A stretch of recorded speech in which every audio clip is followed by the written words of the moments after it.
Hello students, कैसे हो? ठीक हो सब? ओके, तो आज हम हमारे मैथमेटिक्स का चैप्टर नंबर 2 का एक्सरसाइज 2.2 स्टार्ट कर रहे हैं।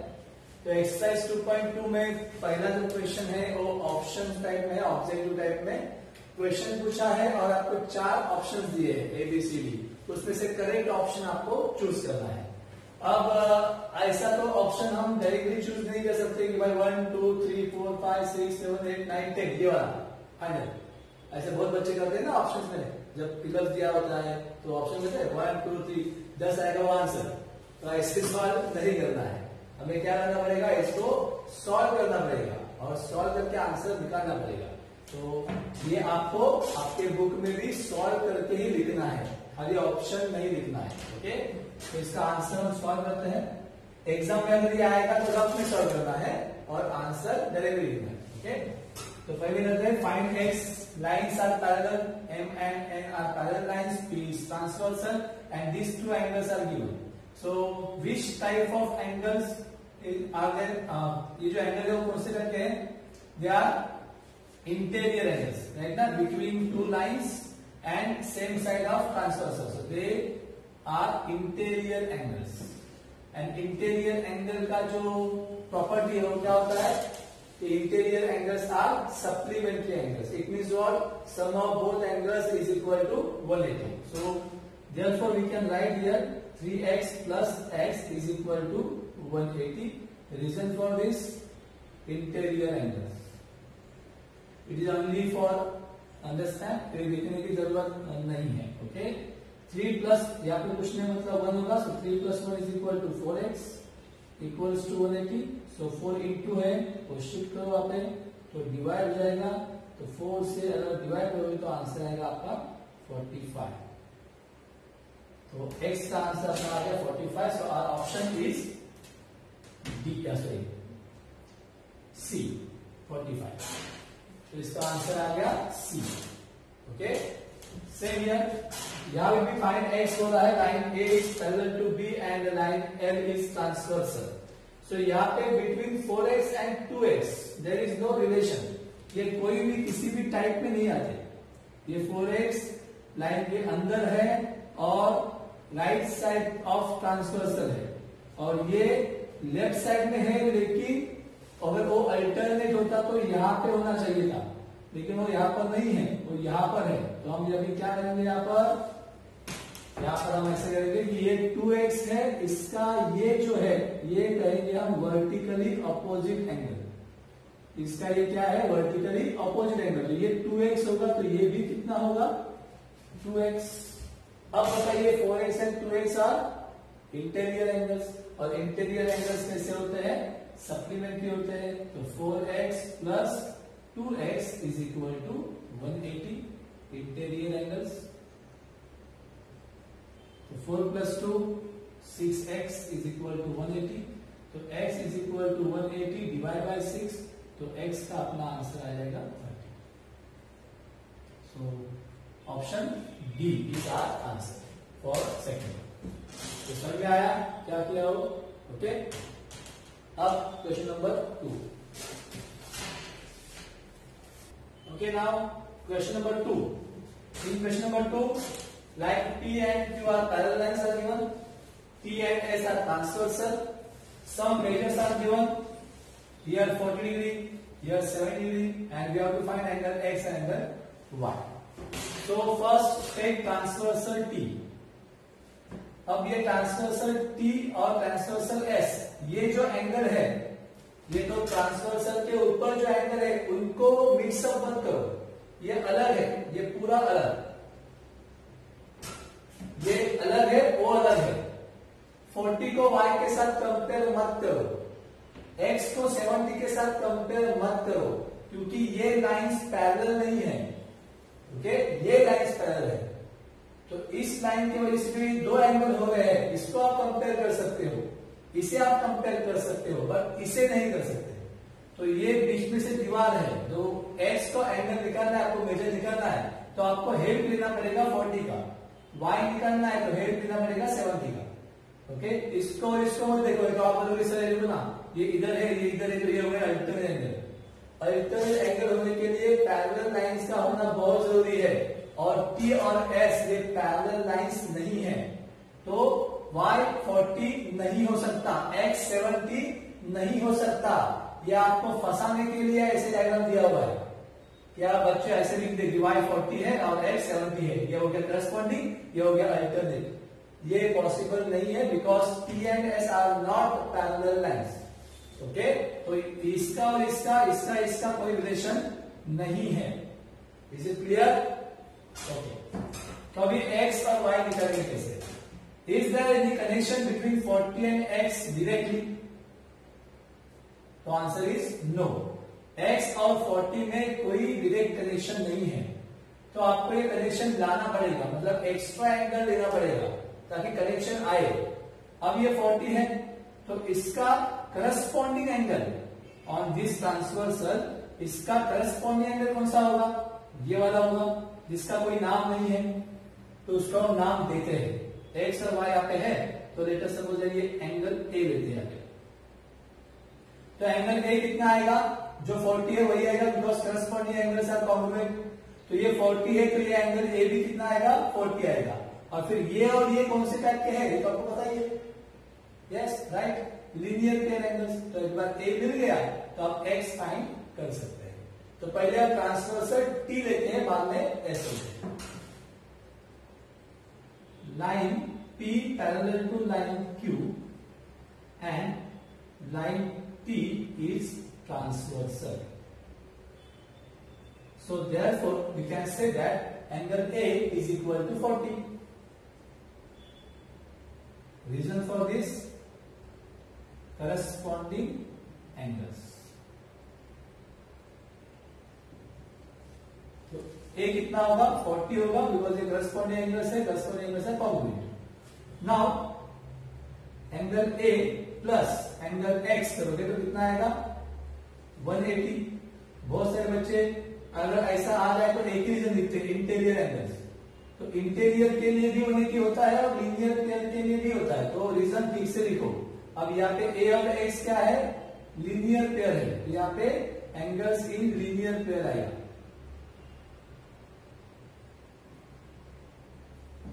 तो अभी यहाँ पर आपको वैल्यूज सब पुट करनी है। एंगल A कितना है? 40 है, तो ये 40 plus angle X is equal to 180।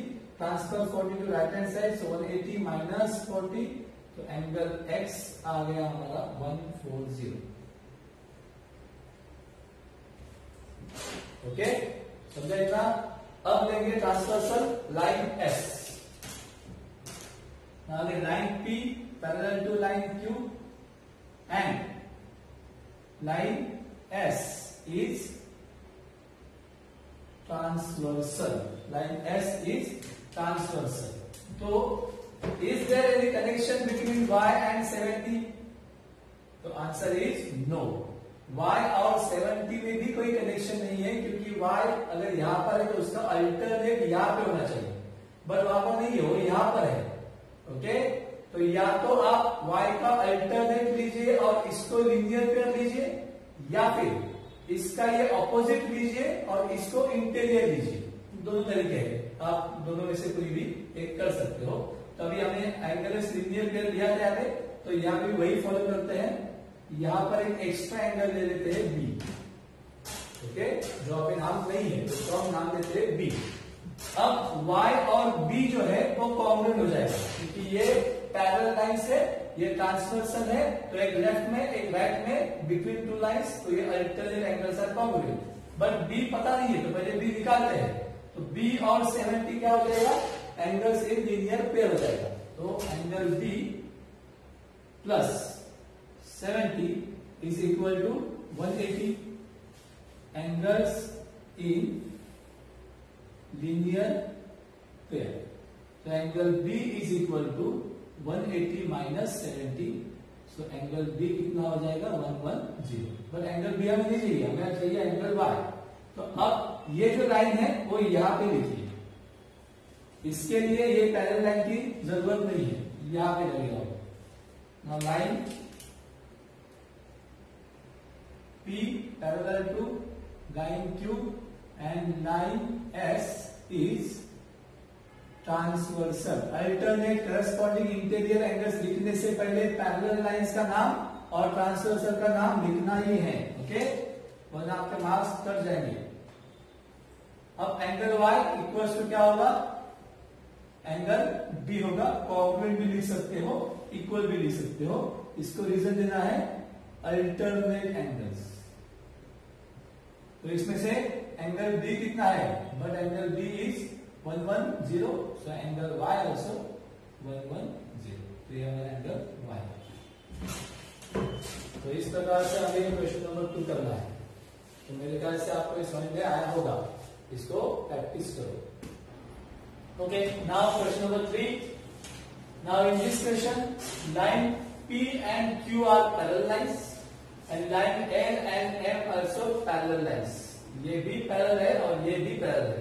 इसके पहले वाले सम में मैंने ये कहा था कि इसको और इसको कंपेयर मत करो, मैंने इसको बीच में से डिवाइड कर दिया था। तो मैंने आपसे ये कहा था कि इस एंगल को इस एंगल के साथ कंपेयर मत करो, इसको इसके साथ कंपेयर मत करो, इसको और इसको कंपेयर करो, इससे और इसे कंपेयर करो, क्योंकि वो जो लाइंस थे वो ट्रांसवर्सल थे जो पैरेलल नहीं थे। अब यहाँ पर ट्रांसवर्सल भी पैरेलल है, मतलब ये भी पैरेलल लाइंस है, ये भी पैरेलल लाइंस है। इन दिस सिचुएशन आप किसी को भी किसी के साथ भी कंपेयर कर सकते हो, मतलब इसको इसके साथ भी कंपेयर कर सकते हो या इसको इसके साथ कंपेयर कर सकते हो। अब यहाँ पे कोई रेस्ट्रिक्शन नहीं है। पिछले सम में था, क्योंकि पिछले सम में वो जो लाइंस थे वो पैरेलल लाइंस नहीं थे, तो हमने इसको बीच में से कट कर दिया था।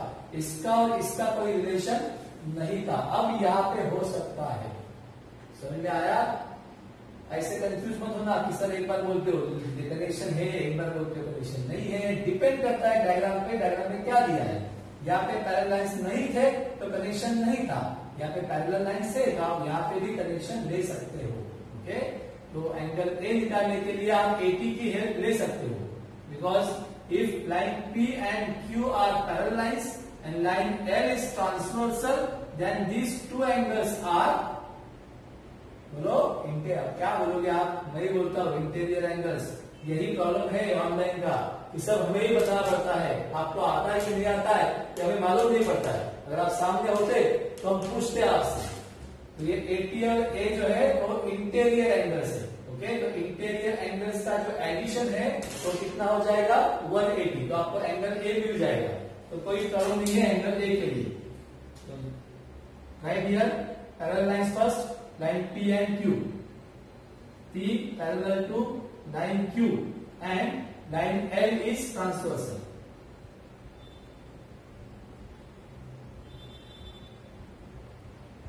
So therefore we can say that angle A plus 80 degree या 80 degree plus angle A equals to 180. Reason? Interior angles.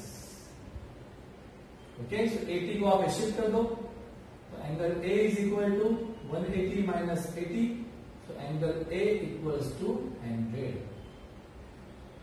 आपके टेक्स्ट बुक में मार्किंग यहां पर किया हुआ है और A ऊपर लिखा है, तो थोड़ा सा प्रिंटिंग मिस्टेक है, मार्किंग ऊपर करो, यहां पे नहीं। Okay clear? ये अपना A हो गया। अब B और C निकालना है। B मिल गया तो C मिल जाएगा, क्योंकि B और C क्या है, कौन से टाइप के हैं एंगल्स? Corresponding angles. ये क्या है? Corresponding angle. B मिल गया तो C ऑटोमेटिकली मिल जाएगा। तो इन दोनों में से कोई एक फाइंड करते हैं, दोनों B करते हैं। अब ये लाइन के ऊपर है, अब ये लाइन के नीचे है और एक ही साइड में है। अगर ये यहाँ पे होता, यहाँ पे नहीं होता, यहाँ पे होता, तो हम क्या करते? Angle A congruent to B लेते। Q exterior alternate angles. Okay, तो ये कॉन्ग्रुएंट हो जाते हैं, बट ये भी यहाँ पर नहीं है, यहाँ पर है, तो यहाँ पे कोई कनेक्शन नहीं है। तो कनेक्शन लाने के लिए आपको एक्स्ट्रा एंगल लेना पड़ेगा। तो चलो लेते हैं एक्स्ट्रा एंगल, ये A के साथ यहाँ पर लेते हैं एक नया एंगल D। ओके, तो D और B जो है वो करस्पॉन्डिंग हो जाएगा, तो कॉन्ग्रुएंट हो जाएगा। ओके, तो D और A आप ले सकते हो लीनियर पेयर, या फिर AT और D आप ले सकते हो अल्टरनेट। दोनों में से कोई भी करो, कोई प्रॉब्लम नहीं है। मैं अल्टरनेट लेता हूं, कॉन्ग्रुएंट है या फिर एंगल ए और बी आपको आसान पड़ता है सर, ए और बी लेते हैं लीनियर कर करके खत्म कर दे तो भी चलेगा, कोई प्रॉब्लम नहीं है। ओके, तो लीनियर कर लेना है तो हम लीनियर कर लेते हैं। ओके, तो angle A plus D, angle A plus angle D is equal to 180 हो जाएगा। रीजन आएगा angles in linear pair. Okay, तो एंगल ए कितना हमने फाइंड किया है 100 plus angle D equals to 180, तो angle D equals to 180 minus 100, तो एंगल डी जो है हमारा मेजर आ जाएगा, angle D is equal to 80, but D हमें जो चाहिए उसमें नहीं है, ये एक्स्ट्रा वाला है। ओके, डी 80 हो गया। अब डी से आप निकालोगे बी, तो हमें लाइंस लेने पड़ेंगे, डी और बी दिखाने के लिए लाइन पैरेलल लेने पड़ेंगे एल और एम, और ट्रांसवर्सल लेना पड़ेगा क्यू। तो line L is parallel to line M and line Q is transversal. Okay, so therefore we can say that D is congruent with B. D is congruent with B. Reason for this, corresponding angles.